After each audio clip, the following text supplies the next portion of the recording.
এখন টিনিয়া কর্পোরিজের বেলায় আমরা দেখি সাধারণত কাদের হয় বেশি। চিকিৎসার ব্যাপারে আমরা যদি বলি তাহলে আমাদের এই কিছু উপদেশ আছে, সেগুলো মেনে নিতে হবে। পরিষ্কার পরিচ্ছন্ন থাকতে হবে।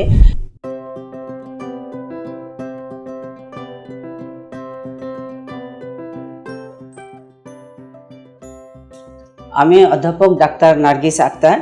আমি এখানে সোরিয়াসিস ক্লাবে কর্মরত আছি। ফাঙ্গাস বা ছত্রাক জাতীয় সংক্রমণ আমাদের দেশে একটি কমন বা সাধারণ ত্বকের সংক্রমণ হিসাবে বিবেচিত হয়। এই ফাঙ্গাসটা সাধারণত 4 রকমের হয়ে থাকে। ডার্মাটোফাইটোসিস বা রিংওয়ার্ম বলি, আমরা টিনিয়াও বলি, যেটা সমস্ত মাথা থেকে শরীরের সব জায়গায় হতে পারে।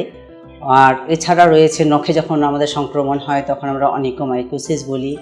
এছাড়া মুখ এবং শরীরের অন্যান্য নরম স্থানে যেটা হয় ক্যান্ডিডিয়াসিস বলি।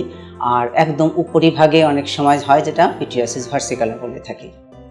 এখন আমি রিংওয়ার্ম বা ডার্মাটোফাইটোসিস বা টিনিয়া সম্পর্কে কিছু বলি। রিংওয়ার্ম নামটা হয়েছে সাধারণত আমরা যে সংক্রমণটা হয় শরীরে সেটা একটি গোল বা বৃত্তাকার মতন শেপের বা আকার হয়ে থাকে। প্রথমে শুরু হয় ছোট ছোট রিং শেপেরই ধরতে গেলে বলা হয়ে থাকে। এই বৃত্তাকারের কিনারায় সাধারণত দেখা যায় ফুসকুড়ির মতন লালচে কতগুলো স্কেলি বা ত্বকের খোসাসহ এটা থাকে বর্ডারে বা কিনারায়। আর বৃত্তের যে মাঝখানে বেশিরভাগ অংশটা তখন স্বাভাবিক ত্বকের মতো থাকে। এইটা শরীরের মাথা থেকে পা পর্যন্ত যে কোনো জায়গায় হতে পারে। সেই অনুযায়ী বিভিন্ন আমাদের নাম রয়েছে। টিনিয়া ক্যাপিটিস যদি যখন মাথায় হচ্ছে, সাধারণত এটা বাচ্চাদের বেলায় বেশি হয়। তারপরে টিনিয়া কর্পোরিজ যেটা আমাদের শরীরে হচ্ছে। টিনিয়া ম্যানাম যখন হাতে হচ্ছে। টিনিয়া ক্রুরিজ যখন রানের চিপা বা ভাঁজে হচ্ছে। তারপরে টিনিয়া পেডিস যখন পায়ে হচ্ছে। যখন আমাদের নখে হচ্ছে তখন সেটার আমরা নাম দিচ্ছি অনিকোমাইকোসিস।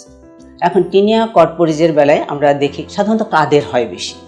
যারা অপরিষ্কার অস্বাস্থ্যকর পরিবেশে থাকে, যাদের দেখা যায় বডির ইমিউনিটি কমে গিয়েছে, হয়তো অনেক দিন রোগে ভুগছে বা শরীরের ইমিউনিটি এমনিতেই রোগ প্রতিরোধ ক্ষমতাটাই তার কম, অথবা সে অনেক দিন থেকেই পটেন্ট স্টেরয়েড যেটা লাগাচ্ছে বা খাচ্ছে।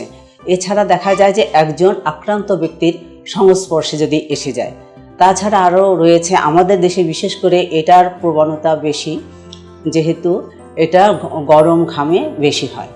চিকিৎসার ব্যাপারে আমরা যদি বলি তাহলে আমাদের এই কিছু উপদেশ আছে, সেগুলো মেনে নিতে হবে। পরিষ্কার পরিচ্ছন্ন থাকতে হবে এবং কাপড় চোপড় হালকা পাতলা পরতে হবে।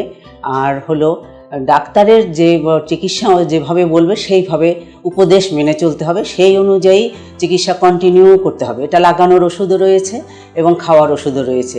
এটা নির্ভর করবে যে সংক্রমণটা কতটুক হয়েছে, কোথায় হয়েছে এর উপরে।